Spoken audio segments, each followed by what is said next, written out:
If you heard this song, you definitely know that this was sung by the great Indian singer Meend Dey. If you haven't, I would highly recommend you to do so. Welcome back to another episode of SItar Gurukul. This is Nishit Dey with you as always. Today's lesson is going to be more of the left hand training that we have been doing so far. When you play music, you never know which practice is going to come into play. So I always recommend that whatever you hear on the radio, on your audio player, on your television, if you think that you might just be able to play it on the sitar, even that can be a practice. The goal is for all these exercises that we have been doing and will do in the future is to work out all the different variations, all the different movements that you might need in order for you to play any kind of music in the future. So technically, anything that you're playing that you think is getting your flexibility of the hands much higher, that can be a practice. But like everything else, if you follow an experienced guideline, it will be much more fruitful and much more effective and efficient. Today's practice is going to be somewhat similar to the last practice we've had, but it's going to be just a bit advanced. So you might already be facing this issue that your speed keeps on going up. That is a problem. Speed, be it on cars or video games or anything you do, is definitely extremely lucrative. But we have to kind of stop ourselves and make sure that we are playing every single exercise at a very minimal speed, maintaining more of clarity. Speed will follow. So I'm going to give you a demonstration of what we are going to do. It's another mere practice, but this time we are going to add the process of shifting and mere at the same time or in a same exercise. So I'm going to play it moderately fast and then I'm going to show you how it's done. So it's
I'm going to play it one more time.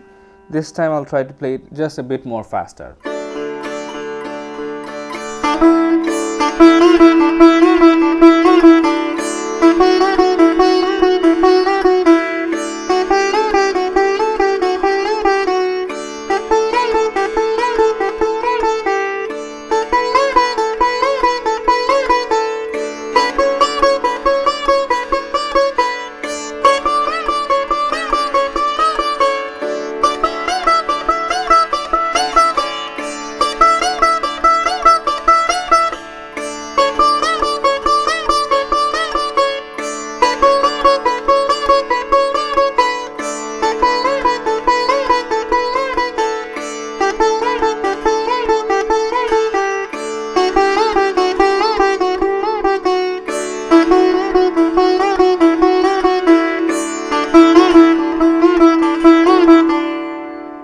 This is going to be the end goal. Now I am going to show you, but first I need to take out my trusty friend, every musician's friend, the metronome. So I guess that let's start with 40 and see how that goes.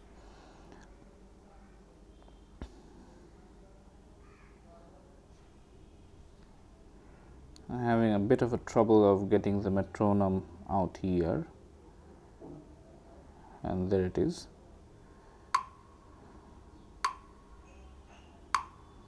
Yeah. So I'm sure that you know, after the speed that I played it in, this speed won't really sound very lucrative to you. But as always, I would like to mention that the slower and the steadier you go, the better the results are always going to be. So bear with me. Let's wait for the day that your sitars sound amazing. So following the metronome, the same rule will apply, that we will make one stroke after every beat. So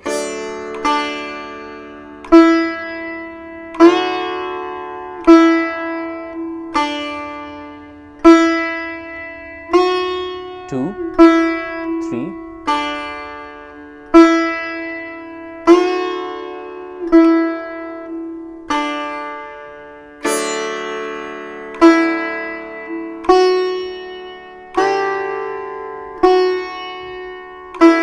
two, three,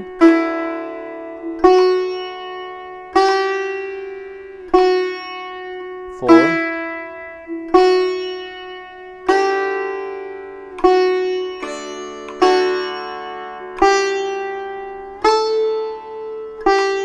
so you get the idea. Here I would also like to remind you that your finger position is of utmost importance here. So you keep on doing this, and it doesn't have to be exactly 3 or 4 times. You could keep on doing every note, like until you feel like you know you have reached a satisfactory tone, or you have reached at least a near perfect note, because that is the core idea of these exercises. One more thing is that I would like to remind that every time you switch, you have to make sure that your index remains on the previous fret, and your index on your middle finger moves on and pulls the meends. You'll find this very difficult at first, to make almost like a banana split with your fingers.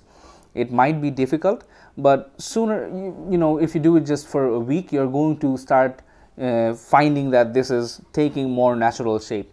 And during this time, you're going to notice that your thumb especially wants to go lower or higher, mostly lower, and the lower you take it, the more area you will be able to cover, regardless of how big or small your fingers are. That's it for today. On the next class, we are going to discuss even a more interesting topic and learn some more. I hope these lessons are really working out for you, and I can't wait to teach you a bit of more of what I know. Thank you.